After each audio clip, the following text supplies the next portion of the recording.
Hello and welcome to cookingflavors.com. Our channel is aimed at teaching beginners the ABCs of Indian cooking. We bring to you the very basic, simple, easy to learn and cook recipes and a guide to the most essential cooking strategies. Keep watching and enjoy our recipes. For today's recipe, let's look into the preparation of a very simple, tasty and delicious vegetable cutlet. Now let's get going and look at the list of ingredients needed. About 5 to 6 potatoes. I've halved the potatoes and put them in water so that they don't change their color. I've taken about 1 big carrot, peeled the skin and cut them into 3 pieces. 8 to 10 green beans. I've cut each bean into 3 pieces. Half a cup of fresh green peas. 1 green chili finely chopped. I've de-seeded them and chopped them. Half a tablespoon of ginger and garlic paste. Oil and salt as required. Some suji or rava for dusting the vegetable cutlet. And some breadcrumbs for the dusting as well. A few coriander leaves. A few mint leaves. Half a teaspoon of turmeric powder. 2 teaspoons of chili powder and 1 teaspoon of garam masala powder. Adjust all this according to your taste because we already have green chilies and chili powder. Now let's look into the preparation. Now let's boil the potatoes and the other vegetables. I've taken a pressure pan and I'm adding the potatoes along with the water here. The water should be just enough to immerse the potatoes and not too much. Now let's add all the other vegetables as well.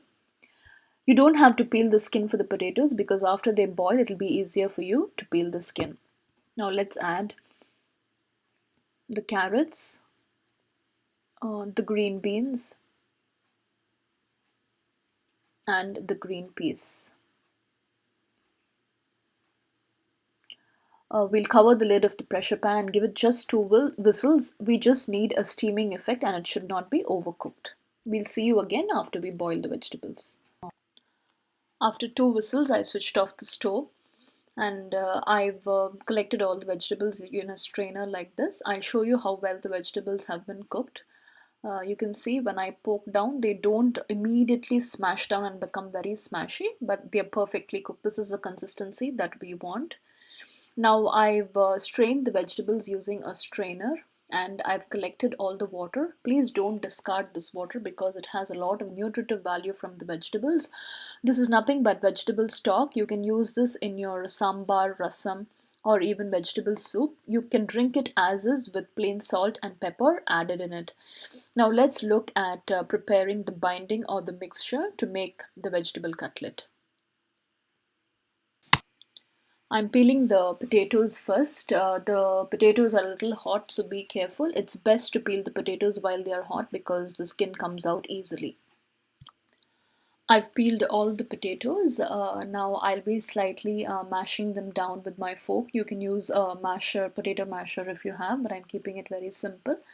Now let's mash all the potatoes completely so that they kind of form a dough-like a mixture or a binding. Now use your hand once you break it down and then use your hand completely, form a dough-like potato. Now let's add the other vegetables, the carrots, the beans and the green peas. Slightly smash them in your hand. Don't smash them completely like baby food, but let there be bits and pieces of the vegetables here and there so that it will be crunchy while you eat the vegetable cutlet. Mix it all with your hand. You don't have to mash the green peas completely because they're very small. So I'm mixing it with my hand well. Now let's add the other ingredients. I'm pinching a few mint leaves. Don't add too much of mint leaves because the taste will be overpowering. Just 2 or 3 leaves will be fine. Now let's add the coriander leaves, the green chilies. Green chilies are optional. The ginger and garlic paste, and we'll mix them well before we add the masala powders. Use your hand to mix it because it thoroughly mixes well when you use your hand. I'm using adding turmeric powder here, a little bit of chili powder, adjust this according to the spice level you need, and a little bit of garam masala powder. The required salt, check for salt after you combine the mixture well, again once more. I'm mixing them all thoroughly with my hand and I'll be leaving it aside. Now the mixture for the vegetable cutlet is ready. Before making the shapes of the cutlets, we'll just mix them once. You can see I have wet my hands slightly. I wet both my hands so that the mixture, the vegetable mixture, does not stick to your hands while shaping the cutlets. Today, basically, I'll be making two shapes of cutlets. One is a round or a circular shape, and the other is an oblong or a slightly an oval shaped cutlet. Now I'm taking a small portion of the mixture and I'm making a ball into it, like how you make laddus. Just keep rolling it in one hand till you get a perfect a ball shape, and then you slightly press it down on your other hand. You can see only if the mixture is nice and tight, you'll be able to shape the perfect cutlets. If your mixture is watery, you'll not be able to shape your cutlets at all. Just in case, so do not add any water at all. After you strain the vegetables from the pressure cooker, the moisture from the vegetables itself is perfectly enough to make your mixture. Just in case your mixture becomes a little watery, boil one or two more potatoes and add it here. Then add the required chili powder and the salt, because you've added an extra potato. Adjust the chili and salt according to your taste.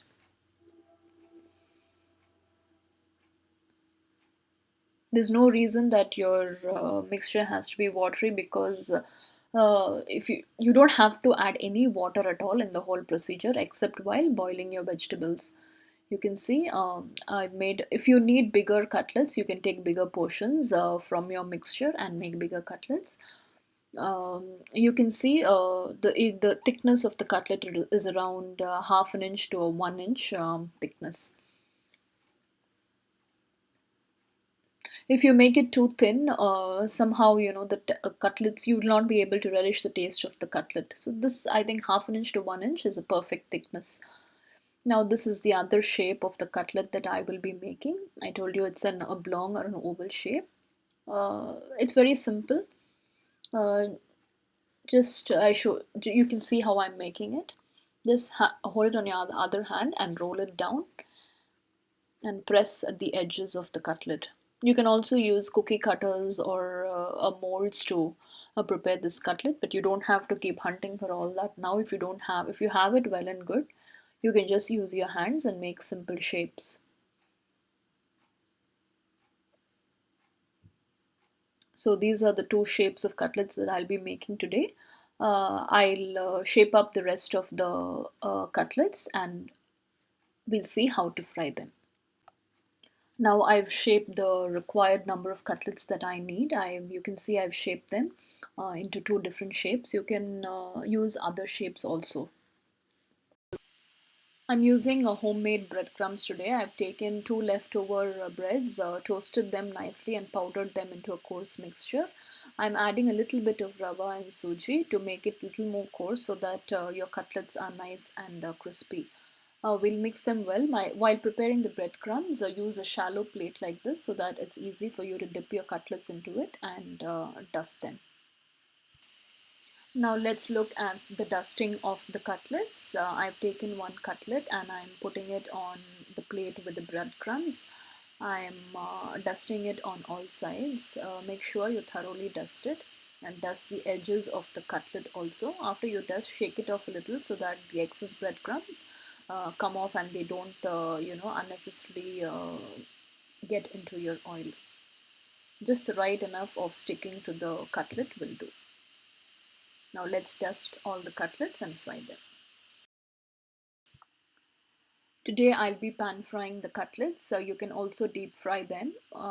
You can also put them in the oven. If you're putting it in the oven, line a baking tray with aluminum foil, brush it with some oil, and place your cutlets on that. Preheat your oven to 350 degrees Fahrenheit and bake your cutlets. Occasionally keep turning them, flipping them to the other sides till they turn golden brown. But today, let's see how to pan fry your cutlets. I've put a tawa or a non-stick skillet on my stove, and I've poured some oil onto it, just a little bit of oil, and I'm spreading the oil across the pan. Now let's wait for the pan to become hot.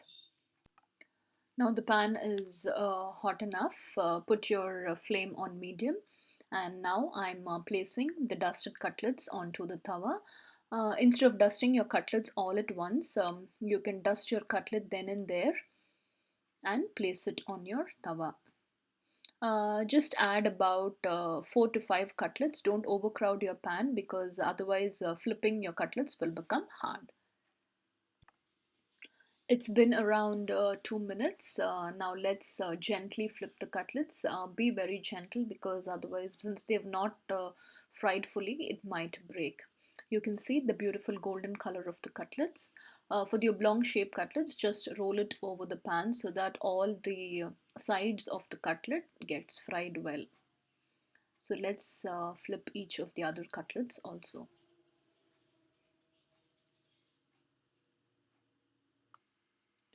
Once you've flipped all the cutlets, you can, if you wish to, drizzle a little bit of oil around each cutlet.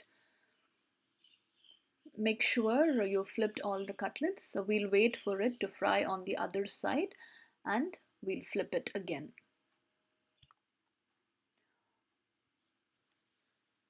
Now I'm flipping the cutlet again onto this side.